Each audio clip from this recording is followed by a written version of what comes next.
Adin dari angkatan 21 akuntansi reguler. Halo, nama aku Agia dari Akuntansi Internasional 2021. Hai, kenalin aku Ririn dari Akuntansi Internasional 2022. Halo, kenalin aku Farhan dari Akuntansi Reguler 2022. Halo guys, nama saya Lukman Teguh Jakwan dari Akuntansi Reguler tahun 2023 dan ini teman saya. Halo semuanya, nama aku Rahma Saida dari Akuntansi Internasional 2023.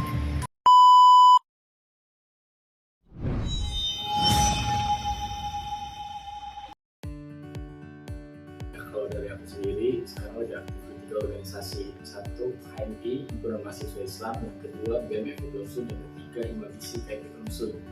Oke, kalau aku sendiri sama kayak Farhan, aku juga aktif di 3 organisasi. Yang pertama itu ada Himpunan Mahasiswa Islam, yang kedua ada Dewan Legislatif Mahasiswa Unsur, dan yang ketiga aku di IFEK FNB Unsur.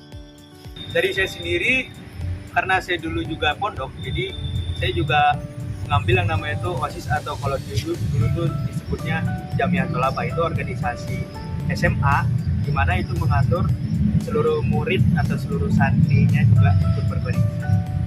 Kebetulan saya juga sama seperti Lukman, saya juga sudah aktif di organisasi sejak SMA. Kebetulan saya juga dulu pondok dan organisasi saya bernama OPDM dan saya juga sekarang aktif di Universitas Kampus. Ya, sampai sekarang masih aktif di UKM OR FEB. Kalau aku lagi aktif di LPM ini FEB Unsur. Kalau saya ingin menambah pengalaman baru serta wawasan dan juga relasi. Oke, kalau dari aku sendiri, alasan aku ingin ikut organisasi adalah aku pengen lebih adaptif dan relate dengan perubahan yang ada dan dengan perkembangan zaman yang ada. Ya, tetap stay sibuk aja biar lebih produktif dan mengurangi hal-hal yang tidak bermanfaat kalau aku itu. Ya, kalau dari aku sih menjadi organisasi rumah kedua bagi saya setelah kehidupan kampus untuk belajar, bergerak, dan bermakna. Kalau saya sendiri karena saya tertarik oleh organisasi tersebut dan saya ingin mengasah soft skill yang belum ada di dunia akademik dalam hal public speaking, communication, problem solving, dan leadership. Kalau aku sih buat menantang diri aja sih. Aduh. Ya, dari kelebihan yang aku rasain sekarang ya, satu melatih soft skill, hard skill, juga secara material mungkin public speaking ya, dapat relasi, pengetahuan dan juga pengalaman yang memang nggak bisa dan belum dapat terasa didapatkan di kelas. Oke, iya betul banget. Jadi ketika kita itu join organisasi dan itu akan dengan sendirinya terinstall kemampuan soft skill kita seperti kemampuan bernegosiasi, berkomunikasi, terus untuk mendelegasikan tugas, responsibility sih itu yang paling penting gitu. Dan gimana kalau kekurangan tuh gimana nih menurut kamu? Kalau yang aku rasainnya paling terdistraksi untuk menentukan skala prioritas ya. Oke. Karena kan juga untuk membuat keputusan gitu ya, keputusan strategis dalam organisasi supaya organisasi tetap positif dan proaktif gitu. Iya, kadang kita ya sama aku pun merasakan hal yang itu dan terkadang juga kayak karena terlalu banyak skala prioritas kita, jadi kita tuh kadang suka lupa sama waktu istirahat juga sih kayak gitu. Itu kekurangan yang dirasakan. Kelebihan yang saya rasakan selama ini menambah relasi, lalu pengalaman yang baru dan juga wawasan yang sebelumnya saya belum pernah dapat. Nah, kalau misalnya kekurangan itu kayak ya kita cuma capek doang sih, capek ngatur waktu doang sebenarnya mas. Sisanya mah alhamdulillah mah. Saya setuju sama pendapat Lukman karena dari sisi kita bakal mendapat teman, kalau kita juga mendapat relasi, dan juga karena kita bisa belajar dengan waktu yang baik dan kita bisa mendapatkan hal-hal yang belum pernah kita dapetin sebelumnya. Kalau dari aku sendiri sih kelebihannya kayak lebih produktif aja sama lebih komunikatif aja gitu dibandingkan sebelum ikut organisasi. Dan untuk kekurangannya sendiri mungkin karena banyak kegiatan jadi capek. Terus capek finansial juga karena butuh biaya transportasi yang bolak-balik gitu, terus sama iuran organisasi kan. Aku setuju sama Adin yang tadi Adin bilang, kalau misalnya emang di organisasi itu kita jadi lebih produktif gitu. Cuman ada satu hal lain yang bikin aku suka, berada di organisasi, kalau misalnya di organisasi itu aku bisa belajar untuk lebih peduli sama orang lain, karena secara natural aku bukan tipikal orang yang peduli secara langsung gitu sama orang lain. Jadi di organisasi mengajarkan aku untuk peduli lebih. Jadi kekurangan berada di organisasi menurut aku kadang kita terjebak di lingkungan organisasi yang mungkin secara kultur kurang bagus. Contohnya kayak kalau misalnya rapat suka nabrak jam sholat, kalau rapat sampai tengah malam, itu yang menjadi kekurangan di organisasi menurut aku. Oke, bagi aku itu penting gitu, karena kita itu adalah seorang mahasiswa yang dimana kita adalah agent of change, dimana kampus ini tidak hanya menciptakan mahasiswa yang terdidik dan terlatih saja, tapi juga yang bisa membangun bangsa ini. Dan untuk membangun bangsa ini kita membutuhkan social empathy gitu. Dan gimana sih caranya untuk mencapai social empathy ini? Berarti kita harus take responsibility and be part of changes. How about you? Kalau dari aku sih penting ya, dan masih menjadi suatu hal yang urgent.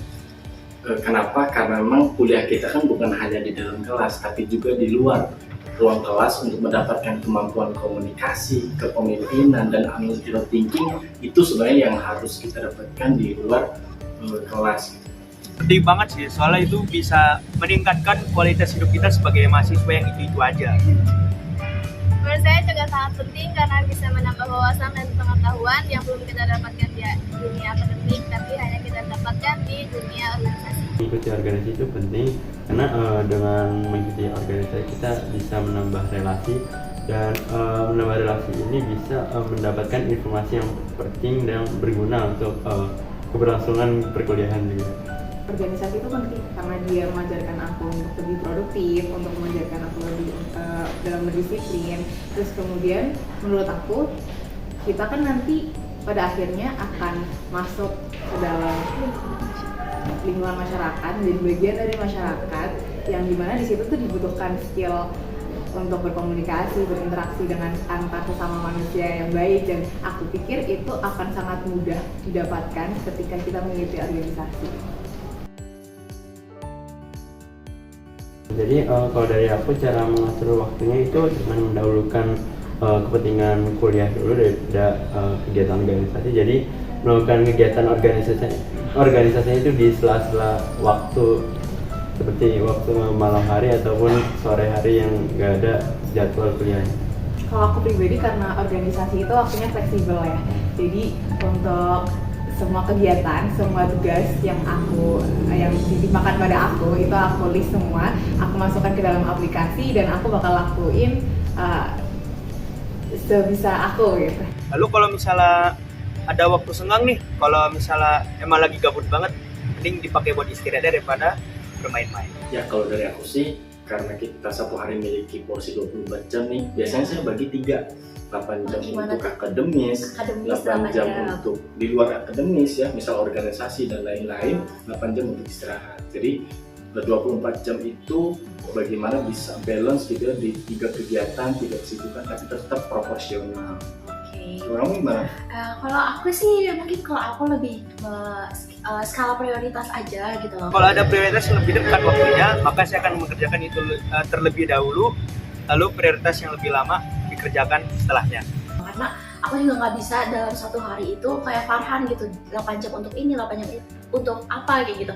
Karena aku punya kayak schedule yang berbeda kayak gitu loh di setiap harinya. Jadi aku lebih menentukan prioritas skill aja. Asalkan kita bisa memanage waktu dengan baik, kita bisa memanage organisasi itu. Karena organisasi itu nggak melulu tentang membuang-buang waktu, dan asalkan kita bisa konsisten dalam menjalankannya. Kalau dari aku sih minat mahasiswa saat ini sih turun. Jadi pendapat Arin, karena emang kalau misalnya dilihat dari oprek-oprek yang berjalan itu memang banyak terjadi penurunan, dan kemudian emang kayaknya berawal dari COVID ya, yang waktu COVID itu menurut aku kondisi COVID itu mendorong kita untuk semakin individualis. Terus ketika selesai dari COVID kita dihadapkan banyak opportunity lain selain organisasi. Dengan adanya perkembangan zaman yang ada, dengan informasi yang semakin cepat, jadi orang-orang itu lebih lebih apa ya, mungkin bukan minat terhadap organisasi berkurang, tapi mereka itu memiliki hal-hal yang lebih menarik di luar sana gitu loh. Jadi kita itu lebih ke apa ya, merefleksikan gitu hal-hal yang ada di luar ke hal-hal yang ada di dalam. Betul sih, dan kita juga melihat cukup fluktuatif dan cenderung menurun ya, karena memang satu masa transisi, yang kedua kita bisa langsung secara eksplisit ya, jadwal kuliah yang semakin padat, waktu kuliah yang semakin singkat, belum lagi tuntutan keluarga untuk segera berkarir di masyarakat. Sangat deras sih, soalnya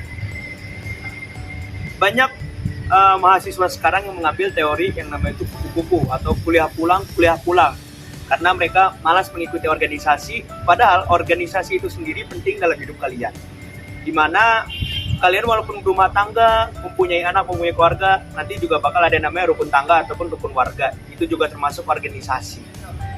Saya tidak menambahkan banyak-banyak karena pendapat saya sama dengan Lukman, karena mahasiswa sekarang lebih mementingkan kuliah pulang karena mereka tidak ingin menghabiskan waktu di kampus, jadi mending pulang. Akademik itu penting, tapi organisasi juga penting dalam hidup. Camkan. Oke, kalau dari aku ya, pesan buat teman-teman semua itu sebenarnya tidak ada pertumbuhan di zona nyaman. Jadi teman-teman jangan sampai menjadi ikan besar di akuarium. Presiden aku.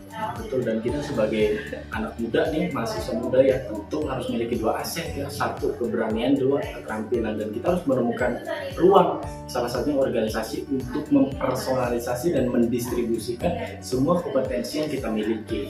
Jadi iso dilakoni, iso tinggal ngopi bareng organisasi. Closing statement dari saya, banyak hal yang tidak dipelajari di dunia akademik, tetapi hanya kita dapatkan di dalam organisasi. Maka dari itu, setidaknya kita memilih minimal satu organisasi dalam kampus, karena pada saat bekerja sekalipun kita akan dihadapi dengan komunikasi dan relasi, tidak hanya soal materi. Maka dari itu, mari mahasiswa sekalian yang masih mempunyai teori kupu-kupu untuk segera berorganisasi walaupun cuma satu. Jangan lupa join organisasi. Jangan lupa subscribe, comment, and share video ini ke teman-teman kuliahmu. Dan jangan lupa follow sosial media Hemja